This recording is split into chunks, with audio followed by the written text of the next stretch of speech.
cannabis industry as we knew it before the pandemic is dead.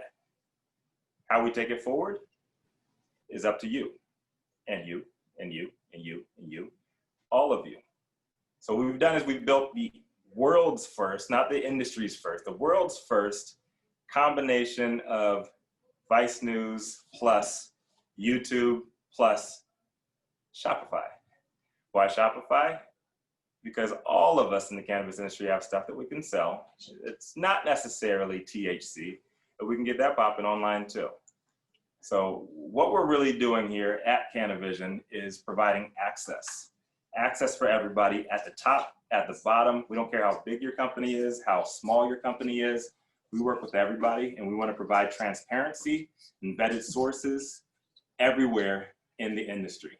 Not just the US, beyond that as well. So we have free-flowing trade going into the next phase. We have no idea when things are going to get back to normal. This month's programming is all about what the hell happened during the pandemic. Next month, what now?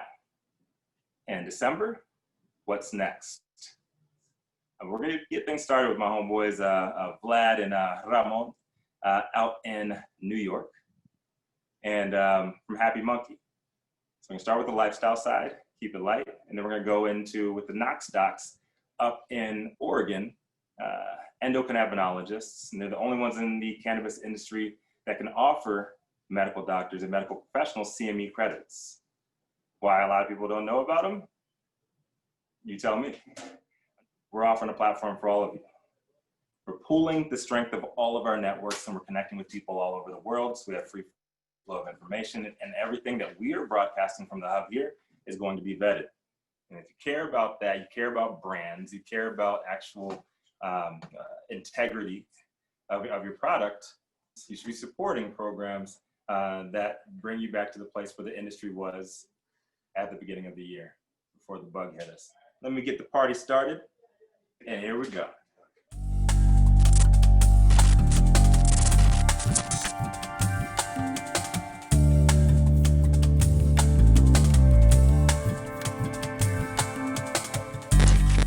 Everybody, it is Rico Lamitte, and I am here. It's my absolute pleasure to bring on these two gentlemen.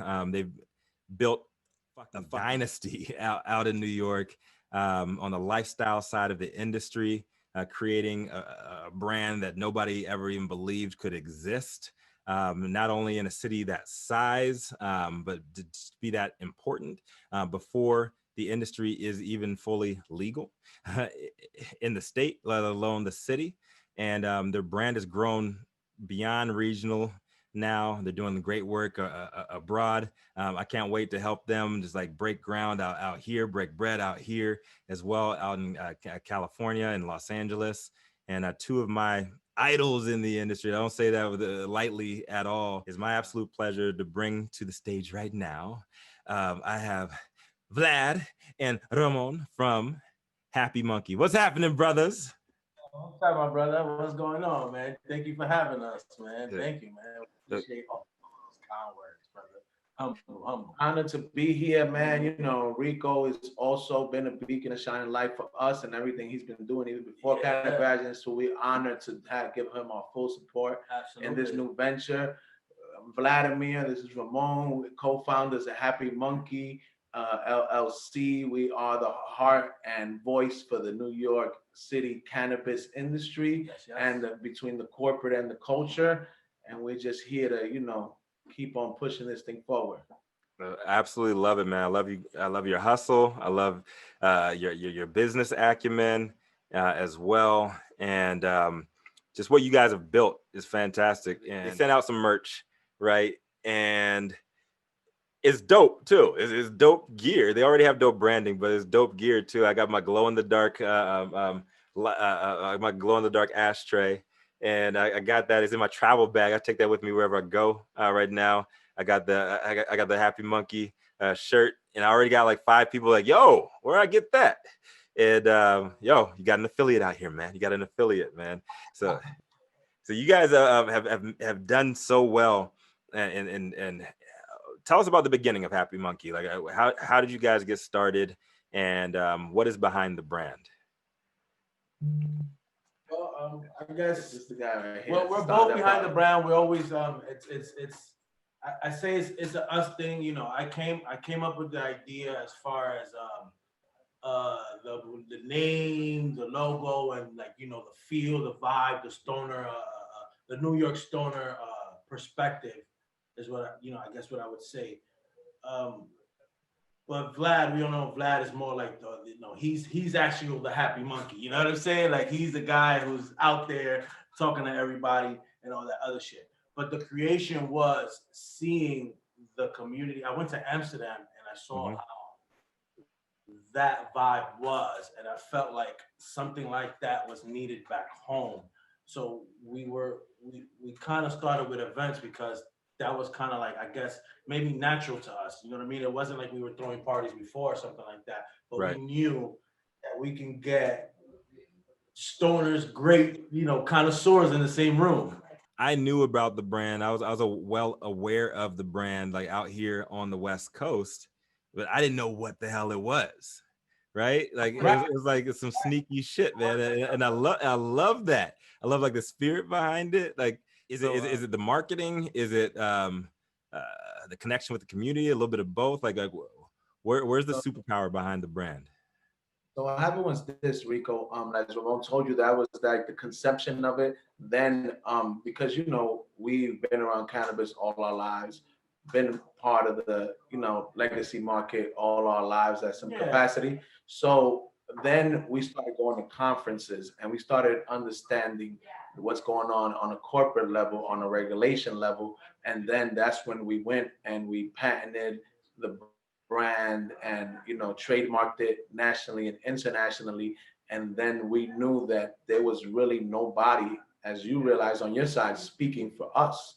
There was, and it was deeper here because it wasn't just like our culture. It was just like there was no voice for cannabis really on a large scale that was touching the corporate and the culture at any level as far as like here in New York City. So it was like you have the biggest consuming city in the world here without any media presence, without any cultural presence, without any lifestyle presence. So we knew that obviously we couldn't get into plant touching because we're not here yet in New York.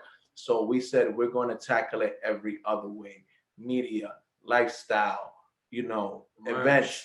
And now it's become like a multimedia conglomerate. Now we have over 6 shows on YouTube. We have a magazine that comes out once a month, Munkey Biz, that goes out to like 40,000 people with contributors from New York Times, Boston Globe, High Times, and Rolling Stone.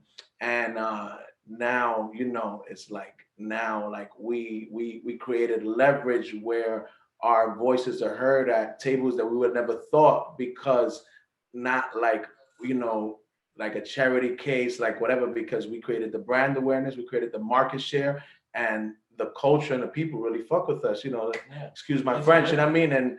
And now, like, we have a 3-year head start on people, and we just happen to be amazing people like Rico from around the country and around the globe, and they really love what we're doing. And now, we're really ready to take things to another level and bring this experience on a national, international level. And not to be cliche, bro, it was not for nothing. We just show love to everybody, whether you were, it doesn't matter what job you was. We just showed you love. It doesn't matter whether you was a high celebrity. It didn't matter. That was never, ever, ever the case with us.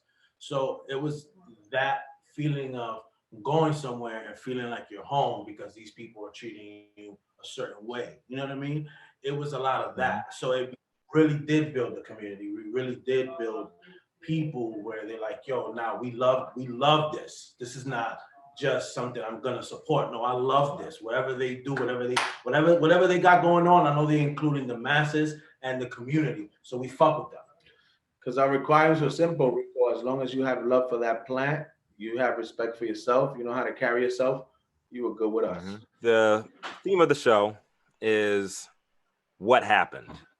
Like the pandemic hit everybody hard, man. I know New York got hit harder than pretty much any other city in the shortest amount of time. and it affected everything, everybody, right? So how did the pandemic affect Happy Munkey, and how did it affect the culture side of the industry? Well, Rico, Happy Munkey, it affected us by, like Ramon said, our origins were events, and that wasn't on the table anymore. We were always dibbling, dabbling with media, merchandising, et cetera, et cetera. And then we had to put all our efforts into media, and it just like propelled us because it forced us to be creative, and it forced us to really, dig deep inside ourselves and really maximize what we could do under the circumstances. So I believe that the pandemic for the city as a whole, it was really hard. A lot of small businesses got affected. A lot of people fled the city. But I believe that ultimately for the culture, it really gave the culture a lot of leverage, because I believe a lot of the higher end corporate people were not used to not having control and not used to not knowing what's next, because they're used to everything kind of being turnkey. So I believe that it gave the culture a lot of leverage, because the culture's used to moving under with their backs against their wall with, difficult circumstances. So that's my opinion. Yeah, added that, Ramon? Nah, man. I mean, I just felt like we're okay. Like it put us in this Happy Munkey bubble where we were able now to because again, we were dibbling and dabbling. He said it. We was dibbling and dabbling with all the media shit. It was something that we already know we wanted to do, because the events put us in a position where we built that community. Now we were able to reach out to this community and tell them, look, this is what we got going on, and they were willing to participate. So now it's like, oh shit, let's do this. You know what I mean? Two guys who've never done a podcast before ever in life. David, David is a wonder kid. So he was already like, come on, guys, you guys can do it. Let's do it. You know what I mean? And he's already running around every state possible, trying to get it going. So we Shout were out David. we were able to put all that energy now and start organizing our shit and let's really, really, really put this forward. And shout out to everybody who reached out and again, showed us a lot of support and was like, yo, we love you guys. Let's do this. People of color, man, we know how to pivot, right? Yeah. We know how to pivot. We know how to roll with the punches, and you can't kill us off, man. Like you can't keep us in one place. Our swag is too dope, and right, and we're gonna not just survive, we're gonna thrive, right? And it's just something about the culture of cannabis.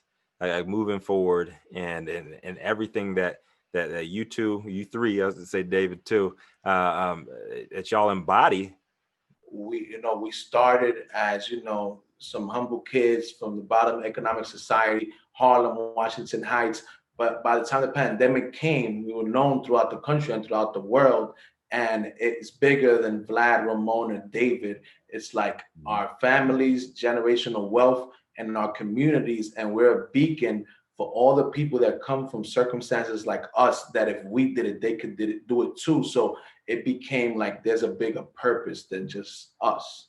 What would you say the biggest path to coming together, and how can we really get all these folks to come together and get people out of their silos to be more broad-minded, more like you two gentlemen are? That's why, I'm not too religious, but I'm spiritual. And that's why what we've been trying to do is, to the best of our ability, Rico, is not tell people, but show people. And that's why our role that we've been trying to play is to be the nexus between culture cannabis and corporate cannabis, because they're both needed. The corporate is needed for their business acumen, their funding, et cetera, but then the culture is needed because of what you said, because of the experience, because of, understanding the plant, understanding the people. So we've been kind of in the middle of both of them, and they both have been learning from each other, because they both need each other. And until they don't start working together, we'll never have a fully optimal industry.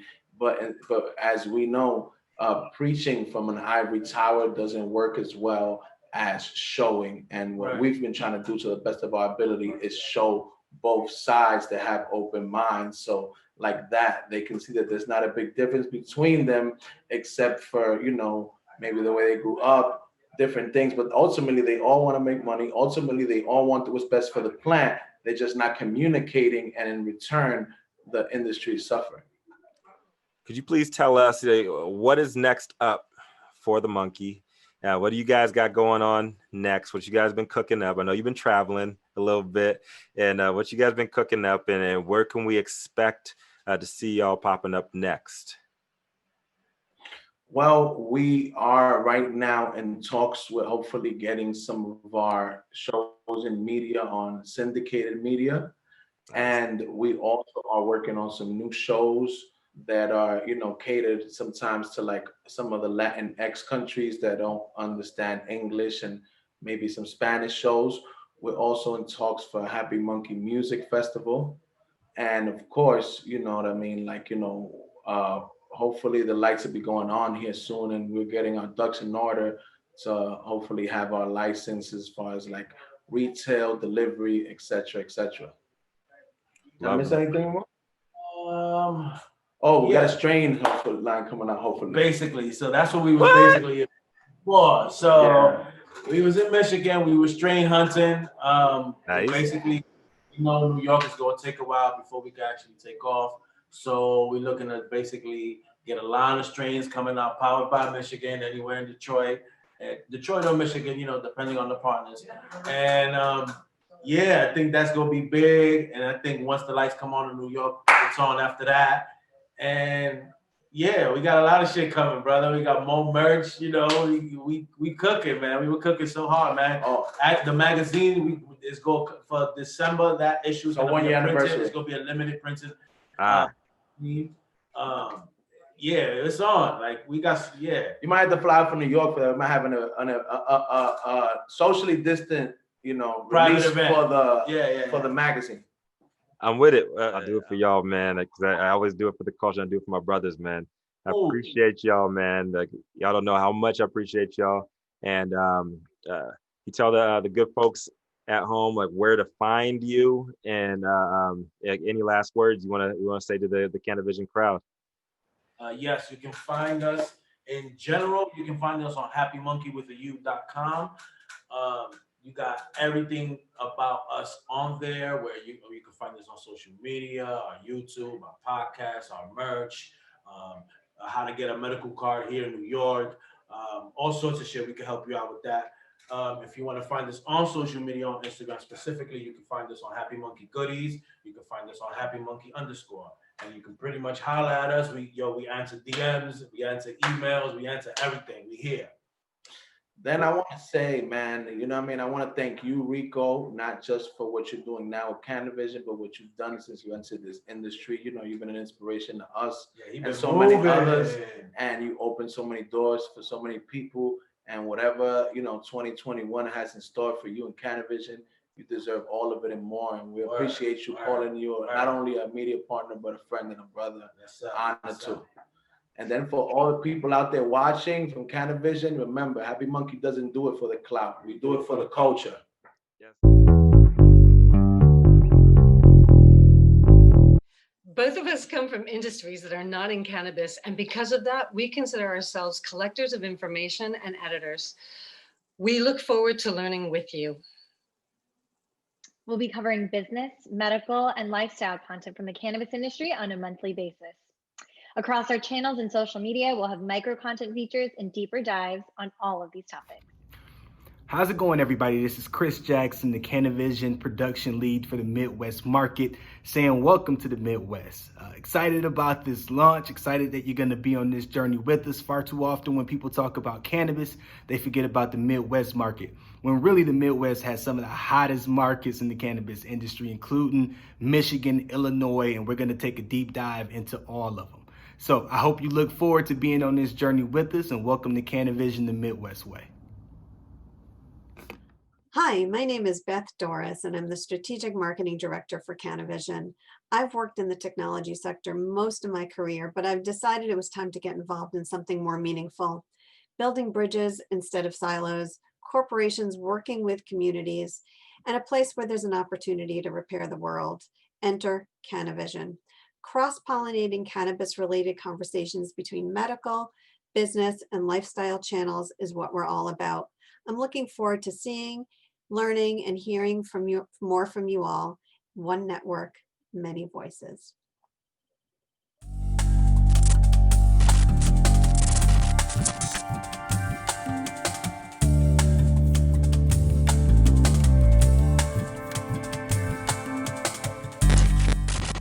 Okay, everybody.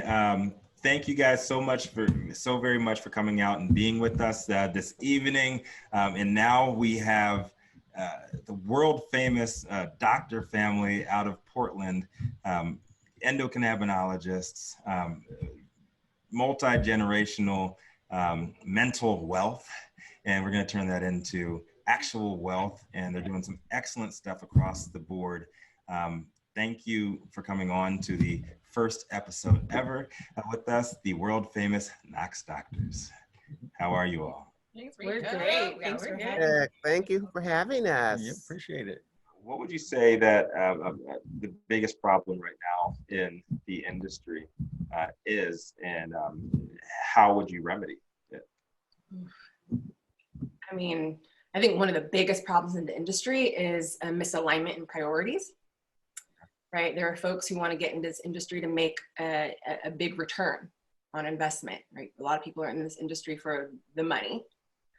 And then there are folks who are in this industry really out of curiosity. They want to perform research, but all economics are bundled up in research, right? And we are starting to see biopharma and big pharma get involved in this space, and they have priorities that are very different than the grassroots advocates, very different than patients, very different than our legacy, market operators who may want to reinvent themselves, right, in this legal space. And because of those, I think, really misplaced priorities or malalignment in priorities, our industry is super chaotic. It is unsustainable. Yes. At a local, state, and federal level.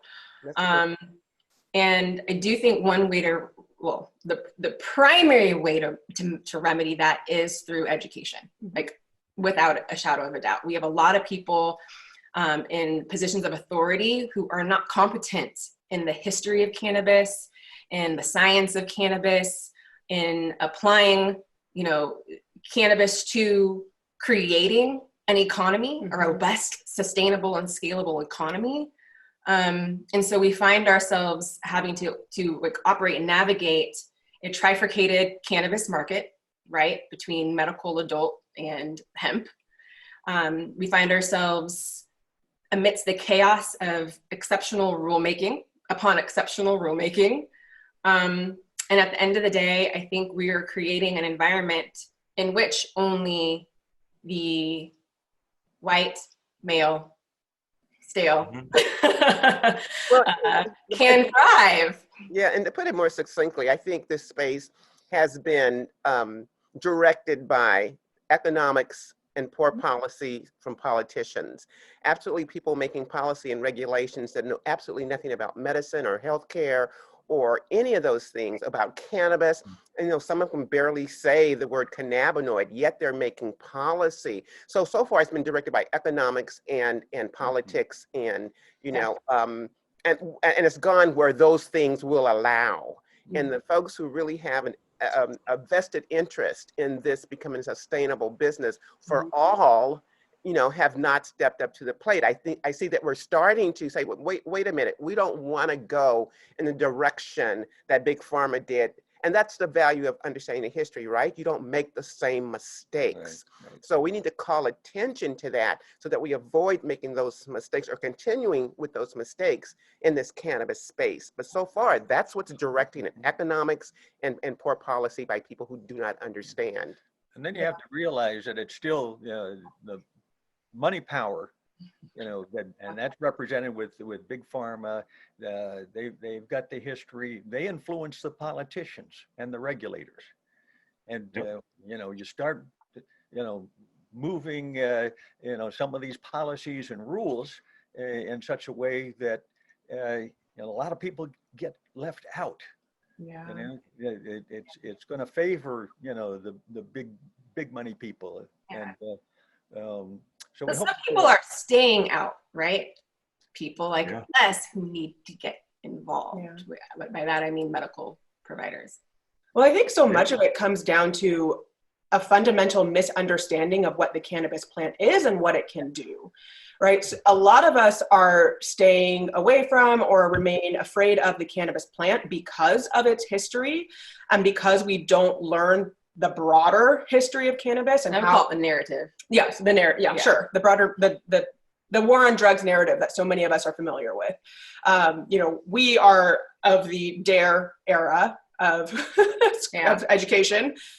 When Rachel called me out when I was on the CANiVISION, like I was like, I promise, like I've been a fan forever. Like I misspoke. I felt like a politician. Actually, Rico, I saw you and I said, Rachel, did you look at this dude? I said, look at this. I'm going like, what are they talking about? Why are they answering these doctor questions? And none of them are doctors. I mean, I'm going like, I don't think so. Right. I was like, I promise I've been fans forever. I even got a picture with y'all back. You sent me that picture too. Yes, I was like, I promise on everything. At any rate, Rico, like I said, I was a misfit a little bit, and I wanted to be revolutionary, and now we all get to be revolutionary together. Yes. It is really exciting, forging ahead and building these nascent fields of cannabinoid medicine and endocannabinology, which we all hope to be board subspecialties one day. And I can tell you, Rico, coming from Berkeley, we are contrary by general principle. We're going to ask that extra question. If the sky is blue, I want to know why it's blue. I'm not just going to accept that the sky is blue. Tell me why it's blue. What's the mechanism behind that? And I think that drives me to always want to go to that next level and understanding. And somehow I think my kids sort of inherited that as well.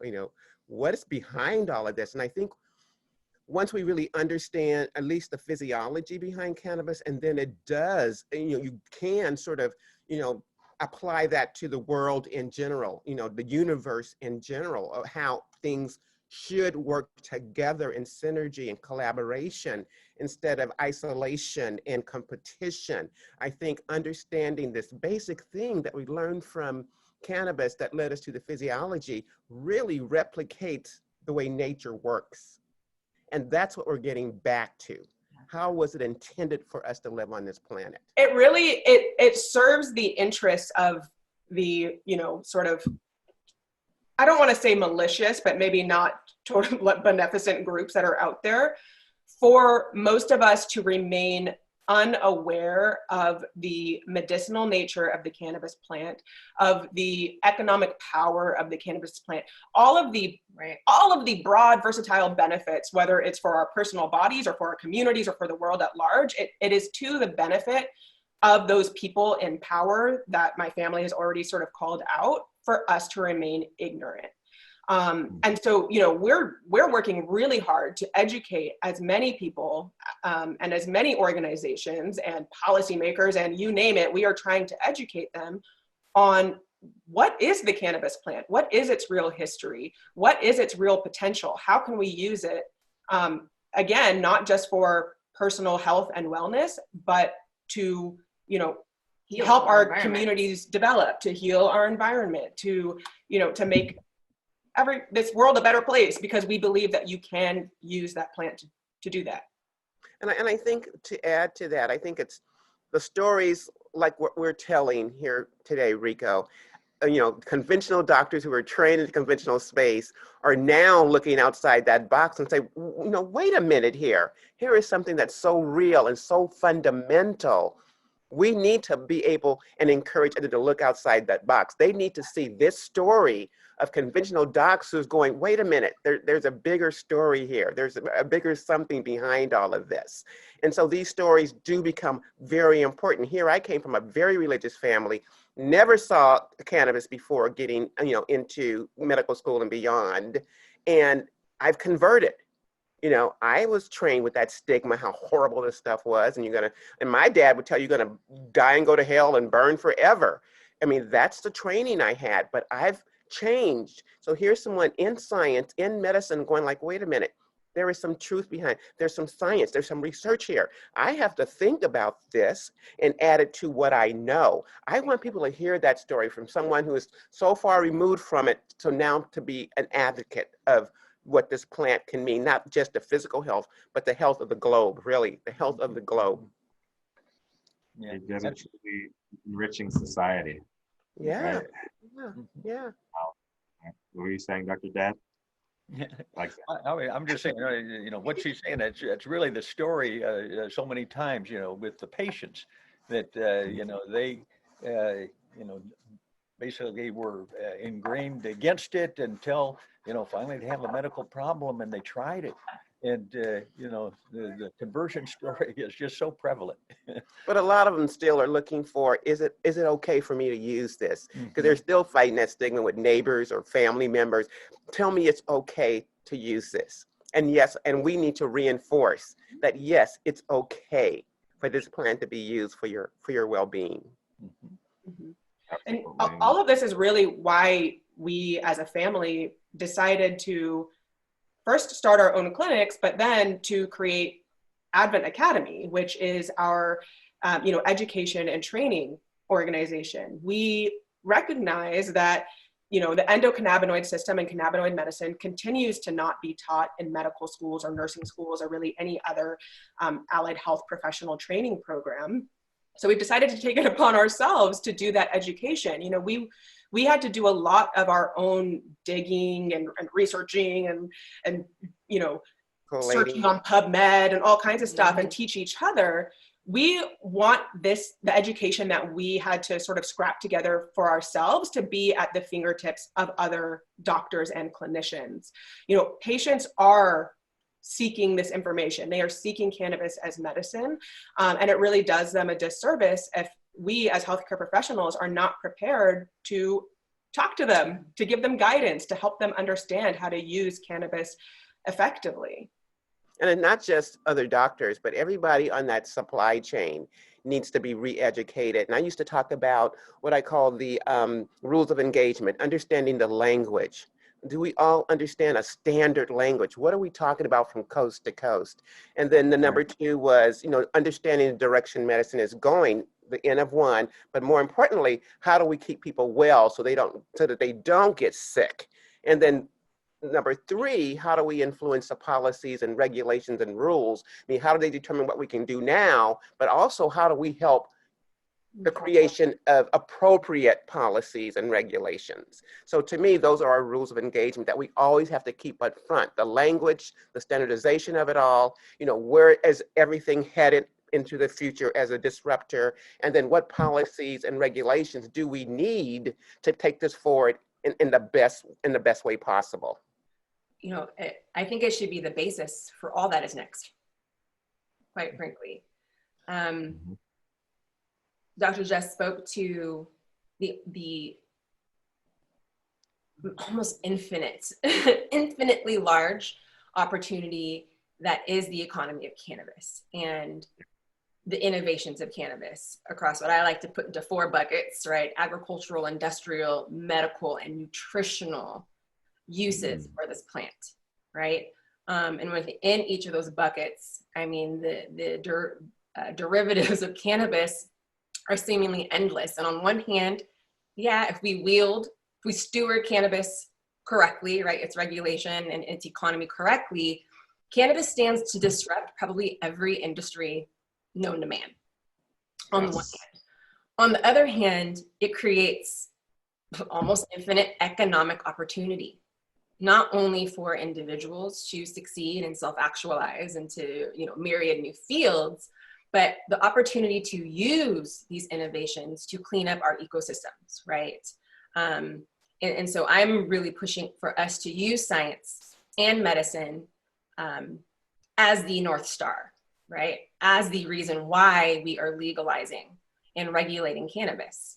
You know, what does that mean? Well, how do we set up regulatory frameworks that are science and medical centric, that are equity centric, so that as we're ensuring that our industries are sustainable and scalable, we're making the broadest impact that we can. And yet we believe, that sounds really audacious, but no, that is the potential of this cannabis plant. So at the end of the day, we can achieve what we call health equity by leveraging all this plant offers us to create all of those economic opportunities, but to use those economic opportunities to come up with real solutions to many of the problems that exist socially, right? We like to talk sometimes about the minority health disparity gap, and COVID-19 has really demonstrated how severe that is, and has probably widened the gap, right? So how can we use what we know about the science and medical application of cannabis to literally heal marginalized communities of color, but also infrastructurally, right? How can the economies that we can build out of cannabis create sustainable communities that are also productive of prosperity, right? We can do that with cannabis. And I see cannabis as a unifier as well, Mhm. you know, an equalizer. And, you know, my concern are the communities of color who have suffered for decades, our education programs, you know, the parks that our kids play in. How do we use what we know about cannabis to revitalize, you know, those communities and put them on an equal standing with every other community that exists? And I really think this is an opportunity that we can't afford to bypass, and getting, you know, people of color to the table, and not in a sense of diversity or social equity. Just we deserve to be there. I mean, we need to be at that table, period.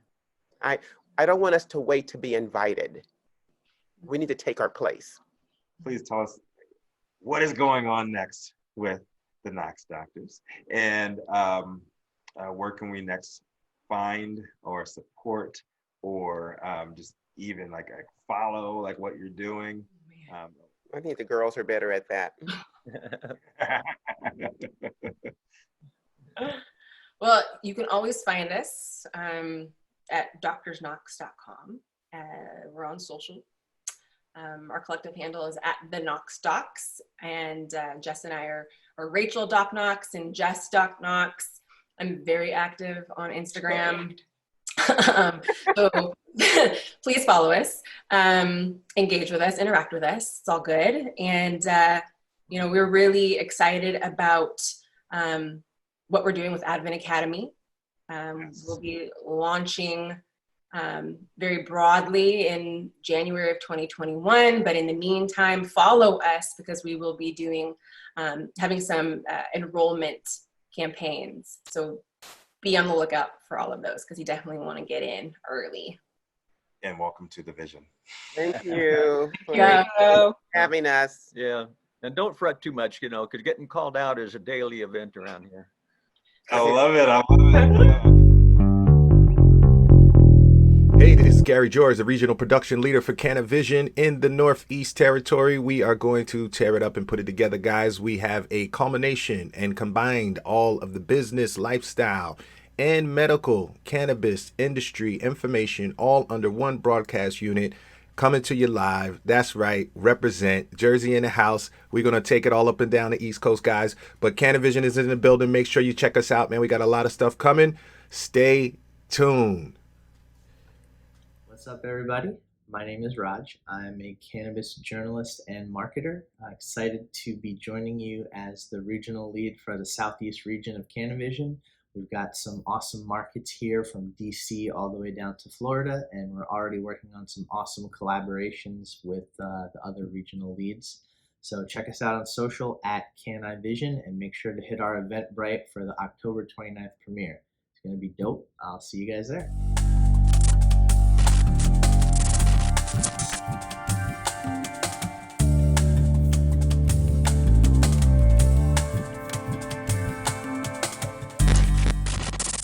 Cedric Haynes couldn't be here. Right. He's from Mississippi, Oh, okay. and yeah, he's the director of public policy and corporate partnerships over at Weed Maps from Mississippi, with Tougaloo, and he had to make shit happen. Mm-hmm. And I'm so proud to have out with me Mr. Chris Jackson, and Chris is running things out of the Midwest. He is the man chair over at NCIA, multiple cannabis industry business owner, and we're just glad to have him on team number one, but also have him out here physically with us in Los Angeles. Beautiful LA. Y'all let me in, man. I appreciate that. It's beautiful here. You're always welcome, man. Appreciate it. I know the weather might not let you go back, though. I know. I might have to extend the trip a little bit. You know what I mean? It's snowing out there in Michigan. So. You always got a place to stay, man. Appreciate it. So let's just hop into this right now, man. So being from Michigan and you're doing everything out of Pontiac, what's the climate like down on the ground in Michigan? Yeah, man. It's similar to LA, I think, right? Mm-hmm. There's a market of legacy players that have been participating in the industry for a long time, right? And the question is, once the market becomes legal, how do we make sure people who were legacy players have a chance to play? You see it with the Numberman, right, back in the day, in the lottery, and it's no different. It has the same feel to it, even though everybody is saying, hey, we want to let everybody in, right? We want everybody to be able to participate. At the very least, the governor and the legislator is passing legislation for expungements. That just happened recently, the clean bill package. But there's still a notion of, how do we transition out of a market that was deep into a legacy play, right? And so it's happening in an expeditious way, but we still got a lot of work to do out there. Yeah. Got it. What would you say the biggest hurdle is right now? Biggest hurdle right now, access to capital, but that's usually a hurdle for anybody trying to be in an industry, right? A regulated industry at that. Yeah. Access to capital, right? Owning land, mentorship and education. Between those things, those three things, really, I think that's what makes up equity. Got in it. my opinion, you know what I mean? Got it. And for anybody outside of the state looking to make plays in Michigan, what are the areas that you could get into, and what would you recommend? Each city has its own space, right? They have autonomy to be able to create licenses and application processes as they see fit without having to worry about compliance, right? As long as you're in compliance with the state says do it the way that you want to do it. Right. And so the thing that I recommend is don't try to go around the people who are already in the communities that you're trying to be a part of. Yeah. Right? Whatever the makeup is. Find people that you can partner with because they have the relationships that you don't. Because again, it's autonomy at the local level. And so a lot of legislators are getting smart now and saying, hey, we aren't really interested in allowing anybody to come in here without some sense of community benefits, without some sense of equity for the people who live here. And since that's the case, I recommend you go to somewhere, plant your flag, and then try to build the relationships there. Which is a good thing, I think. I think so. I think every industry should be doing that, to be honest. I agree. So. Being a leader in the NCIA, how important is it that you have that leadership position, both as a stakeholder and as an African-American male? So we know that it's 3%, 4% nationally, maybe, people of color in ownership in cannabis, right? And so I'm in an interesting space, right? Because I am one of those owners that make up that 3 or 4%. But at the same time, and I've said this, and I'll keep saying it, right? There is no me being in this industry without economic empowerment for communities of color. Right. There is no me being in this industry without criminal justice reform. Right? That's what I'm most passionate about, right? Outside of the generational wealth that I have an opportunity to create. Right.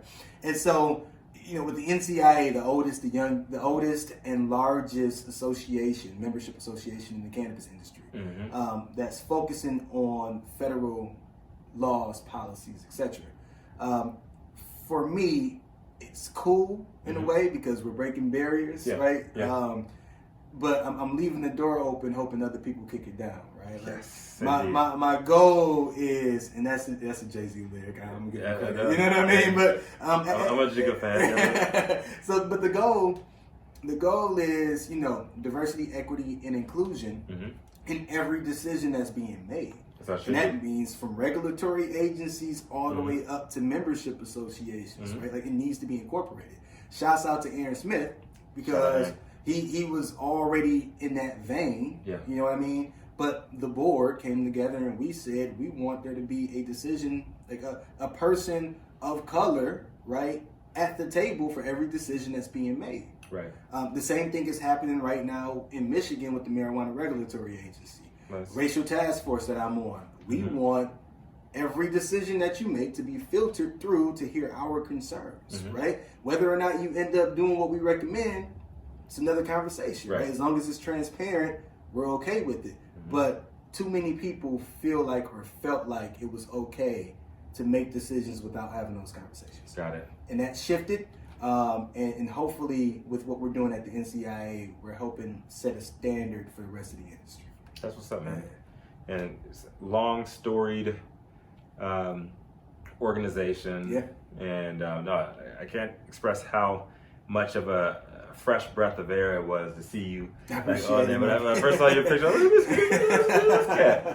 I gotta hear him. So now here we are, man. No doubt. Definitely appreciate you. Yeah, thank you. All right. Good to have you guys out. You know, good to have you guys out and join us. You are tuning into CANiVISION, where everything we see is through